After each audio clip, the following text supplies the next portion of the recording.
Be seated, please. Please be seated.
Good afternoon. Ladies and gentlemen, on the behalf of Southern Sudanese Student Association, I welcome you all to this great event. I'm honored to present you the Master Chef of this event, Dr. Garang, the Chair of Economic Department at ISU. Thank you.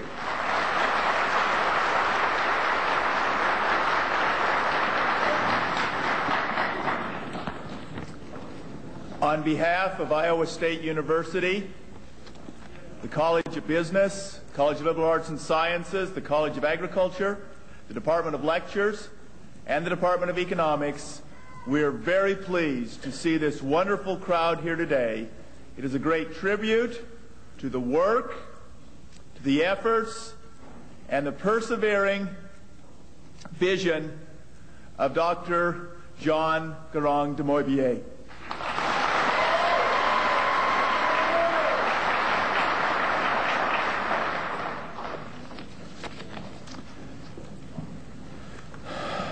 Dr. de Moibier was born in 1945 in southern Sudan. He received his bachelor's degree in Iowa at Grinnell College and his PhD here at Iowa State in 1981.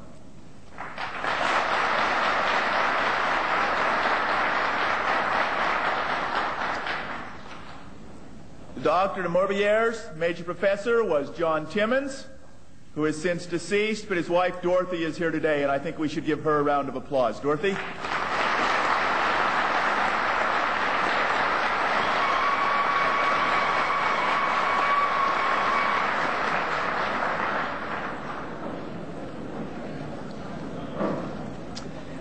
In a moment here, I'm going to let Dr. Brian De Silva talk to you a little bit about Dr. de Moibier's career, but I thought it would be useful to give you a little bit of perspective.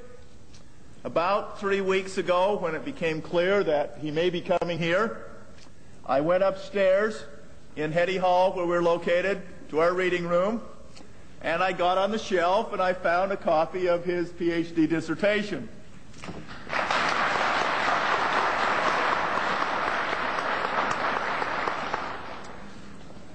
And it is most interesting reading.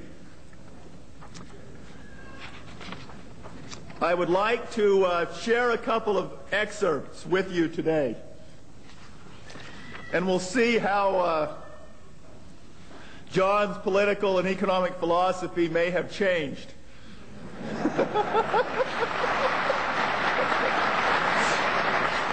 Over the past 21 years.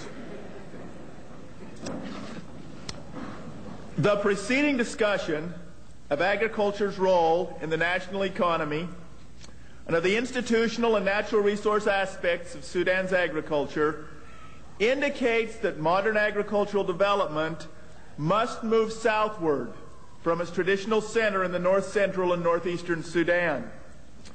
Institutionalization of dualistic development in agriculture, with government and private investments concentrated in modern schemes in north-central and northeastern Sudan, while the rest of the country engages in, quote, improving traditional agriculture, is apt to have serious political implications relating to instability and regional tensions. Sudan has just emerged from 17 years of civil war, which was a result of differential development between northern and southern Sudan. And the country cannot afford to foster further inequitable development among the regions. Regional equity and development is particularly relevant inasmuch as the transition from traditional subsistence production to modern commercial production is made possible in Sudan through deliberate government policy and interventions in traditional agriculture. One other thing I'd like to read. I'm going to paraphrase a little bit here on this part. This study ends with the conclusion that development programs based upon the improvement approach, such with much of those that were currently under development in 1981, are likely end up merely containing and managing poverty and misery in the area, unless they incorporate the following four planning elements. Development of modern drainage and irrigation works. Introduction of specific mechanical technology that takes into account the physical, institutional, and economic elements in the environment and effectively provide physical incentives for production. Number 3, introduction of new forms of tenure and firm organization consistent with the demands of modern sustained production, having their bases in traditional forms of organization. And number 4, spatial reorganization of the countryside into more compact villages than the present dispersed pattern of homesteads that dot the southern part of the country. I found it very interesting to read something that was written 21 years ago and see how very relevant those points still are today for the development and the further growth of the economy in Sudan. At this point, I would like to introduce Dr. Brian De Silva, also a graduate of Iowa State University. Brian graduated from here in 1978, about the time that John arrived, I think, is the way it worked out. Brian has worked in Africa, a large percentage of that time in Sudan during the last 20 years, has been one of our main contacts with development in Sudan, and is a good friend of John. Brian?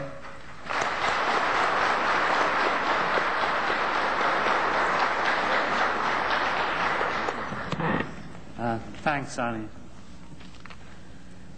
I have just a few small points, but it might take more than 5 minutes, so you'll have to bear with me. Nearly 25 years ago, Professor John Timmons told me about this young, intelligent, bright student who he was hoping would be able to come to Ames and work on his PhD in economics. Dr. Timmons also forecast that someday this young student would become the president of his country.